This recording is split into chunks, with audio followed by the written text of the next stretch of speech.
ആതുര സേവന രംഗത്ത് നാഷണൽ അക്രഡിറ്റേഷൻ ബോർഡ് അംഗീകാരം നേടി കാസർഗോഡ് മൊഗ്രാലിലെ സർക്കാർ യുനാനി ഡിസ്പെൻസറി. NABH അംഗീകാരം നേടുന്ന കേരളത്തിലെ ആദ്യത്തെ യുനാനി ഡിസ്പെൻസറിയാണ് കാസർഗോഡ് ഉള്ളത്.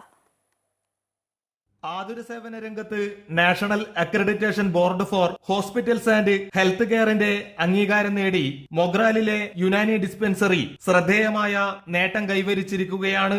ദിവസവും 150ഓളം രോഗികൾ ചികിത്സ തേടുന്ന മൊഗ്രാലിലെ ഡിസ്പെൻസറിയിൽ general OP, regimental therapy, yoga, physiotherapy, wellness programme, palliative care, pharmacy സൗകര്യങ്ങൾ ലഭ്യമാണ്. 3 ഡോക്ടർമാരും 12ഓളം ജീവനക്കാരും ഇവിടെയുണ്ട്. NABH അംഗീകാരം ലഭിച്ചതിന്റെ സന്തോഷത്തിലാണ് സർക്കാർ യുനാനി ഡിസ്പെൻസറിയിലെ ജീവനക്കാർ.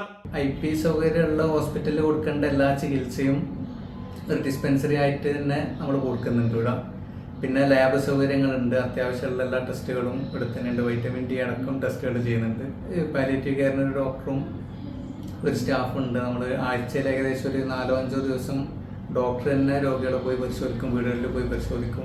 മികവിന്റെ കേന്ദ്രമായി ആയുഷ് സൗകര്യങ്ങൾ സ്ഥാപിക്കുന്നതിനുള്ള പ്രാരംഭ ചുവടുവയ്പ്പാണ് NABH അടയാളപ്പെടുത്തുന്നത്. പൊതുജനാരോഗ്യ ബോധവൽക്കരണവും നൽകി വരുന്ന ആതുര സേവനങ്ങളും അംഗീകാരം ലഭിക്കുന്നതിൽ നിർണായകമായി.